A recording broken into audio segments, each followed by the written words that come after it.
Python tutorial में हम लोग आज देख रहे हैं पाइथन में मॉड्यूल्स क्या होते हैं और मॉड्यूल्स को हम लोग क्रिएट कैसे कर सकते हैं और पाइथन में मॉड्यूल को यूज कैसे कर सकते हैं।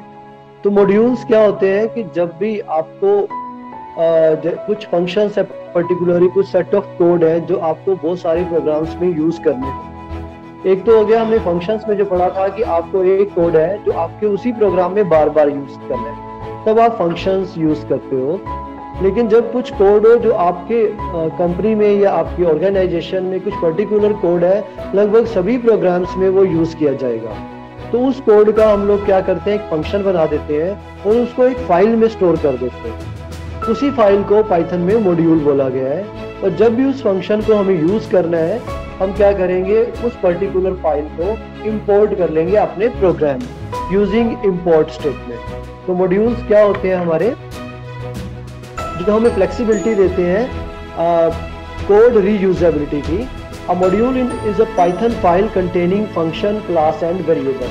क्या आप उसमें क्लास भी डिफाइन कर सकते हो मॉड्यूल के अंदर, आप फंक्शंस भी डिफाइन कर सकते हो, वेरिएबल्स भी डिफाइन कर सकते हो, जिनको आप अपने डिफरेंट प्रोग्राम्स पे इंपोर्ट कमांड की हेल्प से यूज कर सकते हो।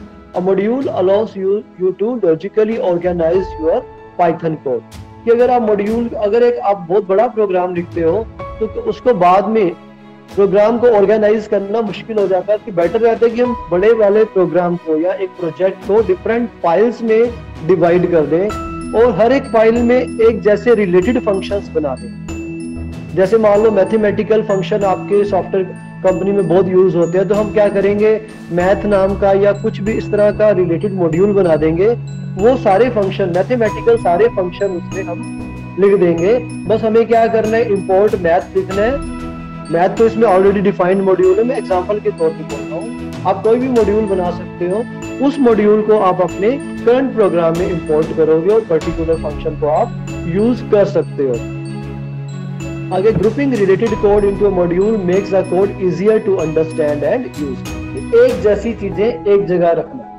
जैसे मान लो अब आप स्टूडेंट हो, आपके डिफरेंट सब्जेक्ट्स हैं, आप डिफरेंट सब्जेक्ट्स के डिफरेंट नोट्स बनाते हो। जो अगर आप एक ही कॉपी में सभी सब्जेक्ट्स के नोट्स मेंटेन करते हो तो क्या होगा, क्लटरिंग हो जाएगी। तो सारा कुछ ही यूजफुल है। बेटर क्या है कि आप अलग अलग सब्जेक्ट की अलग अलग फाइल्स बनाओ और हर एक फाइल में आप वही मटेरियल रखो जो उस फाइल से रिलेटेड है। जैसे मान लो आप पाइथन की एक फाइल बनाते हो, तो पाइथन से रिलेटेड जितना भी स्टडी मटेरियल है, नोट्स है या कोई भी मटेरियल है, आप पाइथन की फाइल में रखें। तो एक जैसी चीजों को एक जगह पे ग्रुप करके रखना, ये भी हमारा पाइथन में मॉड्यूल्स का एक पर्पस है। अ module is a file consisting of Python code. तो मॉड्यूल बेसिकली क्या है, पाइथन का जो आप प्रोग्राम में कोड लिखते हो उसकी एक कलेक्शन है। कि जैसे मैंने कहा कि आपका कोई पर्टिकुलर प्रोग्राम है, वो फैक्टोरियल फंक्शन, आप बहुत सारे प्रोग्राम्स ऐसे लिखते हो जो फैक्टोरियल फंक्शन को यूज करता है। तो बार बार हर एक प्रोग्राम के लिए फैक्टोरियल फंक्शन लिखना मुश्किल है। तो आप क्या करोगे, आप एक फाइल बना लोगे, मॉड्यूल बना लोगे, जिसमें आप फैक्टोरियल फंक्शन को डिफाइन कर दोगे। जिस प्रोग्राम में फैक्टोरियल फंक्शन चाहिए, आप क्या करोगे, उस पर्टिकुलर प्रोग्राम में आप इंपोर्ट से उस फाइल को इंक्लूड कर लोगे। आप लिखोगे इंपोर्ट, जो भी आपके मॉड्यूल का नाम है वो लिखोगे, फैक्ट फंक्शन उस प्रोग्राम में भी विजिबल हो जाएगा। ठीक है, तो इसका मेन पर्पस क्या हो गया, कोड रीयूजेबिलिटी और रीडेबिलिटी को इंप्रूव करना। अब देखते हैं कि पाइथन में मॉड्यूल कैसे क्रिएट कर सकते हैं, how to create a module in Python. तो ये इजी है, सिंपल। जैसे आप एक प्रोग्राम लिखते हो पाइथन में, मान लो आप स्क्रीन पर देखो, मैंने एक पाइथन का प्रोग्राम लिखा है जिसमें मैंने एक फंक्शन डिफाइन किया डेफ से। फंक्शन का नाम दे दिया प्रिंट msg और एक पासिंग पैरामीटर भी मैंने msg ले लिया है। फाइनली मैंने जो पास्ड पैरामीटर है उसको प्रिंट किया और एक रिटर्न स्टेटमेंट यूज कर दिया। अब इस फंक्शन के साथ मैंने मेन प्रोग्राम नहीं दिया, सिर्फ एक पर्टिकुलर फाइल में ये फंक्शन टाइप किया और इस कोड को आपने सेव कर दिया, जैसे आप पाइथन के बाकी प्रोग्राम से। एग्जाम्पल के तौर पे मान लो मैंने इस कोड को सेव किया ABC, तो py तो पाइथन अपने आप एक्सटेंशन लगाता है पाइथन के लिए। तो पर्टिकुलर इस कोड को समझने के पर्पज से हम बात कर रहे हैं, इस कोड को आप abc.py से सेव कर दो। बस ये एक मॉड्यूल बन गया, सेव करना और कंपाइल करना और उसके बाद इसको आपने छोड़ देना। अब इसको हम देखेंगे हम यूज कैसे करेंगे, how to use a module in Python. आपने मॉड्यूल अभी भी बनाया जिसका नाम आपने रखा एबीसी।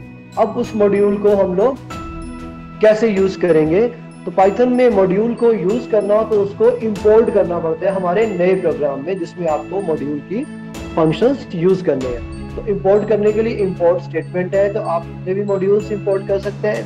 जैसे मान लो सिंटैक्स में देखो इंपोर्ट मॉड्यूल 1 2 3 4, मतलब मिनिमम एक तो इंपोर्ट के साथ एक मॉड्यूल तो देना कंपलसरी है, बाकी ऑप्शनल है। अब उसी का करते हैं। मैंने लास्ट अभी जो सेव किया था मॉड्यूल, मैंने सेव किया था a1.py, शायद मैंने सैंपल बोलते वक्त बोला था abc.py। हम मान के चल रहे हैं कि जो पर्टिकुलर प्रोग्राम को हमने सेव किया a1.py से। अब मैंने दूसरा प्रोग्राम लिखा जिसमें मैंने वो मॉड्यूल को इन्वोक कर लिया है, लिखा है import a1। इससे क्या होगा, वो फाइल का जो कंटेंट है इसमें भी कॉपी हो जाएंगे। अब नेक्स्ट लाइन में लिखा है मैंने a1.printMessage हेलो। अब ये क्या करेगा, a1 के प्रिंट मैसेज को कॉल करेगा। तो आपने देखा था वहां पे एक पैरामीटर चाहिए था उसको msg, तो msg को हेलो स्ट्रिंग मिल जाएगा। जब इस प्रोग्राम को आप रन करोगे, सेव करोगे, रन करोगे, तो क्या होगा, आउटपुट में हेलो मैसेज प्रिंट होगा। तो आपकी दो फाइल्स बनाई है मैंने, एक a1 के नाम की जिसमें मैंने फंक्शन डिफाइन किया था प्रिंट मैसेज, और ये दूसरी फाइल बनाई है जिसमें मैंने a1 को इंपोर्ट किया। और यूज करने का तरीका क्या है, module name dot function name. ये क्यों किया है कि एक मॉड्यूल में एक से ज्यादा फंक्शन हो सकते हैं। अगर डायरेक्टली लिखेंगे तो उसे पता नहीं लगेगा कि ये लाइब्रेरी फंक्शन है या यूजर डिफाइंड फंक्शन है या कौन से मॉड्यूल से आया है। तो हमने एक पूरा पाथ स्पेसिफाई करना है a1.printMessage, ये हम इसकी बात कर रहे हैं, और एक पैरामीटर पास कर रहे हैं। उसके बाद है मॉड्यूल्स को हम कुछ इस तरह से भी इंपोर्ट कर सकते हैं, द फ्रॉम इंपोर्ट स्टेटमेंट।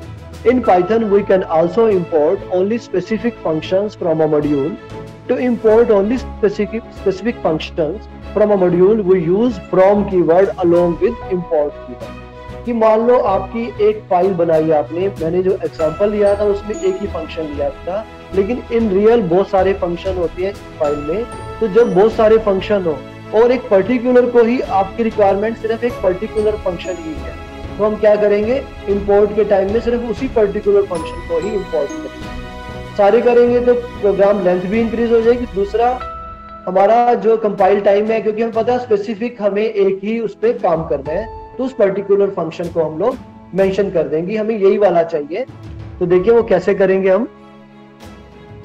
तो सिंटैक्स क्या है, फ्रॉम लिखेंगे और module name import name1 name2 name3। जैसे मान लो मैंने एक मॉड्यूल लिखा, दो फंक्शन मैंने ले लिए हैं, आप स्क्रीन पर देखो। पहले फंक्शन का नाम है एडिशन, दूसरे फंक्शन का नाम है सब्ट्रैक्शन। एडिशन फंक्शन को दो पैरामीटर पास हो रहे हैं, a और b, और प्रिंट में हम क्या कर रहे हैं, a और b को ऐड कर रहे हैं, रिटर्न कर रहे हैं। ऐसे ही जो सब्ट्रैक्शन मॉड्यूल है उसमें भी दो पैरामीटर है, इसमें हम क्या कर रहे हैं, सिर्फ माइनस कर रहे हैं। पहले वाले में a प्लस b और दूसरे वाले में a माइनस b। अब हम क्या करेंगे, इस मॉड्यूल को सेव कर देंगे a1.py के नाम से, ठीक है। अब आगे मैंने दूसरा फाइल बनाई, मैंने नीचे ही लिख दिया है, इस सेम प्रोग्राम में नहीं लिखना आपने। फर्स्ट वाला कोड है, एक फाइल में सेव करना है, उसका नाम रखना है a1.py। अब सेकंड कोड में मैंने लिखा है फ्रॉम a1 import addition। देखो यहाँ पे मैंने import addition नहीं लिखा, अगर import addition लिखेंगे तो दोनों ही मॉड्यूल इंपोर्ट हो जाएंगे, एडिशन भी और सब्ट्रैक्शन भी। लेकिन इस पर्टिकुलर प्रोग्राम में हमें सिर्फ अगर एडिशन ही चाहिए तो हम क्या लिखेंगे, फ्रॉम a1 import addition। तो ये क्या करेगा, a1 मॉड्यूल के एडिशन फंक्शन को ही इंपोर्ट करेगा। नेक्स्ट लाइन में लिखा है c is equal to addition 4,10। तो ये क्या करेगा, 4 और 10 को एज अ पैरामीटर पास कर देगा और दोनों ऐड होके जो फाइनल आंसर है 14 आप स्क्रीन पर देख सकेंगे। उसके बाद है मॉड्यूल में dir फंक्शन यूज करना, dir function with modules. The dir function returns a list of all the functions of the specified module. The list is included with all the user defined functions and also built-in function। कि आप एक particular module को use करना चाह रहे हो या कर रहे हो, आपको नहीं पता कि कितने फंक्शन है या फंक्शंस के नेम क्या क्या है आपके प्रोग्राम में, तो मॉड्यूल को खोले बिना ही आप ये देख सकते हो dir फंक्शन से कि हमारे इस पर्टिकुलर मॉड्यूल में कौन कौन से फंक्शन है। तो डायरेक्टरी लिस्टिंग कर सकते हो, डायरेक्टरी लिस्टिंग कर सकते हो मॉड्यूल के फंक्शन की। तो अब मैंने लिखा, मान लो A1 मॉड्यूल हमने अभी अभी लिखा था, जिसमें मैंने 2 फंक्शन लिखे थे, एडिशन का और साथ में लिखा था एक सब्ट्रैक्शन फंक्शन लिखा था। तो मैंने लिखा इस पर्टिकुलर कोड में इंपोर्ट A1। आगे मैंने एक वेरिएबल ले लिया, आप कोई भी वेरिएबल ले सकते हो, यहाँ ऑल फंक्शंस लिखा है, तो ये यूजर डिफाइंड है, आप कुछ मर्जी लिख सकते हो, ये लाइब्रेरी मतलब कोई कीवर्ड नहीं है। मैंने लिखा all functions is equal to dir और इसको मैंने मॉड्यूल नेम पास कर दिया। ठीक है, तो अब ऑल फंक्शंस में सभी मॉड्यूल्स के नाम आ जाएंगे, सभी फंक्शंस के नाम आ जाएंगे जो A1 मॉड्यूल के अंदर। प्रिंट ऑल फंक्शंस, तो ये क्या करेगा, A1 मॉड्यूल में जितने भी फंक्शंस हैं उनका नाम बता देगा, यूजर डिफाइंड फंक्शंस का भी, और मॉड्यूल से रिलेटेड जो इनबिल्ट फंक्शंस हैं वो भी लिस्ट हो जाएंगे। तो इस तरह से आप आज आपने इस सेशन में देखा है कि हम पाइथन में मॉड्यूल क्या होता है, मॉड्यूल को हम लोग कैसे क्रिएट कर सकते हैं, मॉड्यूल को इंपोर्ट कैसे करते हैं, और एक मॉड्यूल के पर्टिकुलर फंक्शन को अगर इंपोर्ट करना हो तो वो कैसे कर सकते हैं, और मॉड्यूल्स में कौन कौन से फंक्शन है उसको हम लोग कैसे लिस्ट कर सकते हैं।